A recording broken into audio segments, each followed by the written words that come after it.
सुंदराय तस्मै महाप्रेमरसप्रदाय चैतन्यचन्द्राय नमो नमस्ते। जय श्री राधे एको नामी चैतन्य चरितामृतेर अंतलीलार द्वादश परिच्छेद থেকে পাঠ করছি। গ্রন্থকার এই পরিচ্ছেদের প্রারম্ভে বললেন, হে ভক্তগণ, তোমরা আনন্দ সহকারে নিরন্তর অতি অবশ্য শ্রী চৈতন্য চরিতামৃত গ্রন্থ শ্রবণ করো, কীর্তন করো, স্মরণ করো বা চিন্তা করো।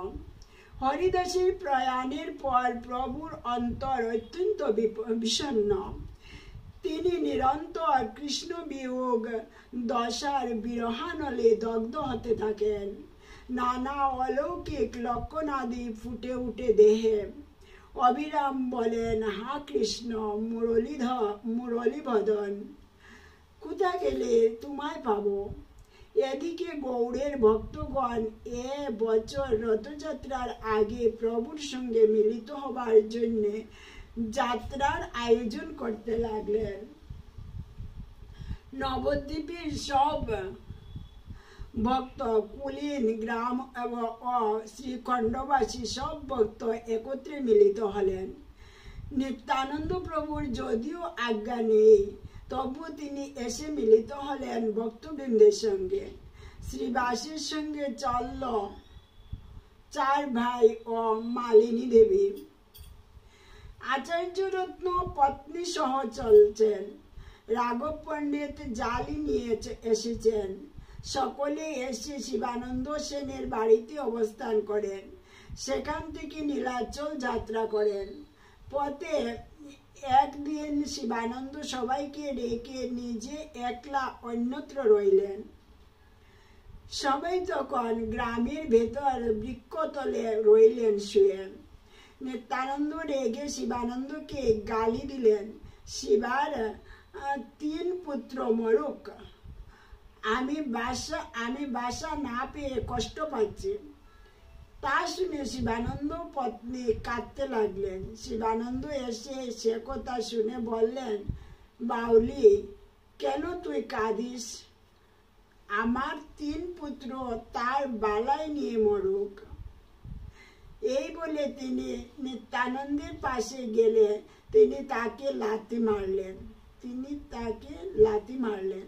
শিবানন্দ সে লাথি খেয়ে বললেন, আজ তুমি প্রভু দয়া করে লাথি মেরে আমাকে ভৃত্য বলে অঙ্গীকার করলে। ভৃত্যের যা অপরাধ তার যোগ্য ফল তুমি দান করলে। ব্রহ্মার দুর্লভ তোমার চরণ রেণু আমি আজ প্রাপ্ত হলাম। জয় রাধে। এই কথা শুনে নিত্যানন্দ মহানন্দে উঠে গিয়ে শিবানন্দকে আলিঙ্গন করলেন। কিন্তু শিবানন্দের ভাগ্নে শ্রীকান্ত সেন এসব দেখে খুব দুঃখ পেলেন। তিনি ভাবলেন, নীলাচলে প্রভুর কাছে গিয়ে এসব কথা বলবেন। তিনি তাই সঙ্গ ছেড়ে সবার আগে গেলেন। সবার আগে গিয়ে তিনি প্রভুকে দণ্ডবোধ করলেন। প্রভু তখন গোবিন্দকে বললেন, শ্রীকান্ত মনে বড় দুঃখ পেয়ে এখানে এসেছে, ওকে কিছু বলো না, ও যা বলতে হয় বলুক। শ্রীকান্ত একথা শুনে বুঝলেন অন্তর্যামী প্রভু সবাই জানেন। এদিকে ভক্তবৃন্দ যথারীতি এসে গেল। শিবানন্দ সেন 3 পুত্র সহ প্রভুর চরণে পড়লেন। প্রভু সেদিন ভোজনের শেষে গোবিন্দকে আজ্ঞা দিলেন, আজকের ভোজনের অবশিষ্ট শিবানন্দের স্ত্রী পুত্রকে দাও। নদিয়াবাসী মিষ্টান্ন বিক্রেতা পরমেশ্বর, সে প্রভুর বাল্যকালে তাকে নানা মিষ্টান্ন খাওয়াত। এবছর সেও প্রভুকে দর্শন করতে এসেছিল। প্রভু তাকে দেখে চিনতে পারলেন। প্রভু অন্তরে অত্যন্ত সুখ অনুভব করলেন তাদের দর্শনে। অন্য বৎসরের মতো এবারও গণ্ডিচা মার্জন, রথাগ্রে নিত্য কীর্তন ইত্যাদি লীলা করলেন প্রভু। অবশেষে ভক্তদের বিদায় দিলেন 4 মাস পরে।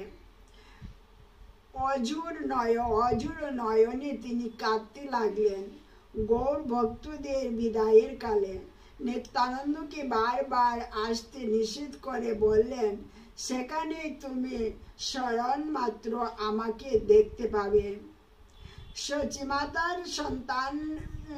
সচিমাতার সান্ত্বনার জন্য প্রভু জগদানন্দকে পাঠালেন নবদ্বীপে।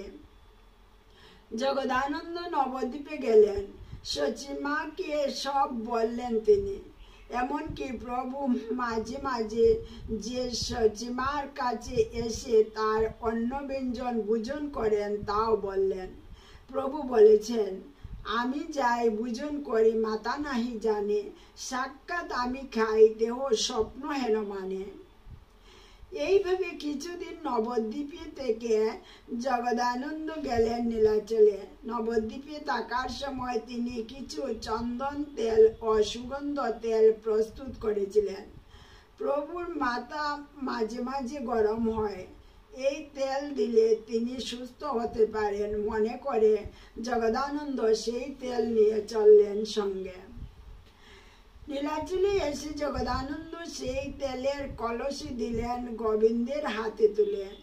বললেন, প্রভুর মাথায় তুমি এই তেল যত্ন সহকারে মর্দন করো। কিন্তু প্রভু সে তেল দেখে তা ব্যবহার করলেন না। তিনি বললেন, এই তেল জগন্নাথের প্রদীপে দিয়ে তা ফুরিয়ে দিও, তাহলে জগদানন্দের শ্রম সফল হবে। তা শুনে গোবিন্দ বললেন, তাহলে পণ্ডিত হয়তো মনে খুব দুঃখ পাবে। প্রভু তখন সক্রোধে বললেন, আমি এই তেল ব্যবহার করলে আমার অঙ্গ থেকে সুগন্ধ বের হবে, লোকে তার জন্য নানা কদর্থ করতে পারে। গোবিন্দ সে কথা শুনে মৌন রইলেন। পরদিন প্রভু জগদানন্দকে একথা বললেন। জগন্নাথের প্রদীপের জন্য ওই তেল